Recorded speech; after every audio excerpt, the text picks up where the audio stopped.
finish off with Yes, the what I'd love souvenir. to do is finish off with what really is possibly one of the signature pieces of the exhibition. Just give you a little bit of background first. Hull is or was one of the major fishing ports in the world, and the trawlers that sailed out from Hull went up to the north, kind of the North Sea off Iceland and other places, and the environment into which they sailed was, to put it mildly, utterly inhospitable. And the men that sailed on those ships encountered conditions the likes of which that you and I cannot even begin to imagine. And sadly, Hull has a legacy of families devastated through trawlermen losing their lives or coming back injured, sometimes to the point where they couldn't work again. The conditions were just absolutely unbelievably inhospitable, and there were other factors attached to it which meant that it was a very, very unsafe environment. Some of those factors were down to the companies that ran the trawlers.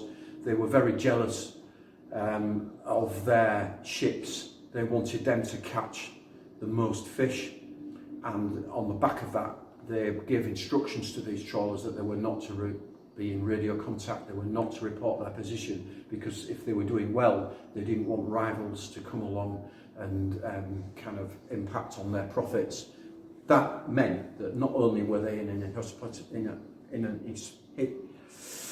a very dangerous location, but it also meant that if they were in difficulty, they were not able to communicate.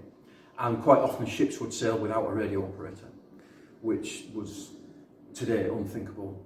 But it was all down to the trawler owners and how they ran their businesses. In January and February 1968, 3 trawlers left the port of Hull and never came back. And it's referred to as the Triple Trawler Tragedy. And it's quite poignant at this time of year because we are at the beginning of February, and all those years ago at this time, the whole city was basically waiting on news from these 3 trawlers. And we knew that 2 of them had gone, but the third one at this point we didn't know about.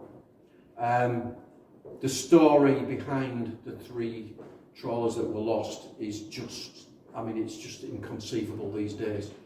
The impact on the entire city was enormous, and it affected many, many people, both the families of those who were lost.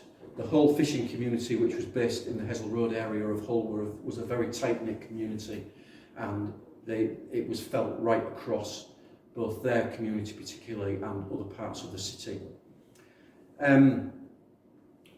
In 2018, it was the 50th anniversary of the Triple Trawler Tragedy, and I have a slight connection with it, in that my good friend Andy, who I referred to before, his parents ran what was called the Royal National Mission to Deep Sea Fishermen in Hull. And Andy's dad, David Salteal, was one of the superintendents, and his job, amongst other things, was to go to the families and tell them that their brother, father, son, cousin, uncle wasn't coming home.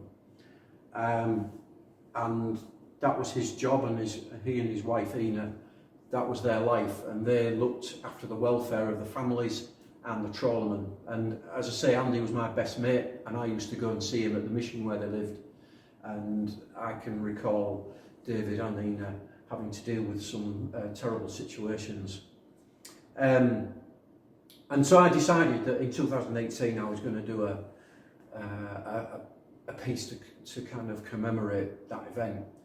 In 2017, Hull was picked to be the UK City of Culture, and as part of that, in the first week, the 3 main buildings in the main city centre, they projected images onto those 3 buildings, all about the history of Hull, and it was a fantastic display.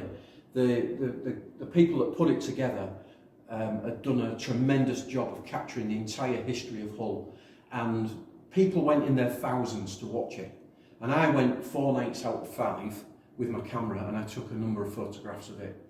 And I'll never forget the first time I saw it. And this image at the background here that you can see was projected onto the side of the Ferrans Art Gallery. And I don't know how clearly you can see it, but it depicts a trawler in the middle of mountainous seas. And if you imagine, this is an animation, so this trawler kept appearing and disappearing as the seas grew more and more and more mountainous. And at the bottom here, you can see all the viewers standing watching. And I thought it was quite poignant, the fact that you've got all these people who live in Hull now looking at this, the image of this trawler, which represented something that happened in the past. And as part of the animation, as the seas grew higher and higher, the trawler sent up a red distress flare. And the thing about this, you have to excuse me, I get quite emotional about this. The thing about this is, they had sent that flare up knowing that no one was going to see it. And it's an absolute act of desperation. And I thought that was captured brilliantly in this particular animation. So I used that as the backdrop, and I used, obviously the people were there in the foreground. Now on Hessel Road, they have, on 3 of the lampposts, they have flags, which are the funnels of the 3 trawlers that were lost in 1968. So you've got the St Romanus, the Kingston Peridot, and the Ross Cleveland. And so I took photographs of those 3 flags, and I superimposed them onto that image. And the words, the text on that image are the final words of the skipper of the Ross Cleveland, a man called Phil Gay.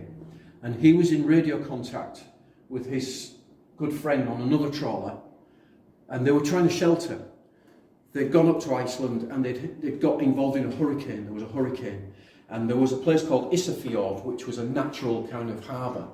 And they'd made, it was pitch black, the seas were mountainous, it was a raging blizzard, the ship was icing up, and they made for this harbour, but when they got there, it was full. It was full of trawlers, all basically battling to survive. And they did their best to keep the ship's head to the wind to try and stay afloat. And they are the final words of Phil Gay. And, well, it speaks for itself.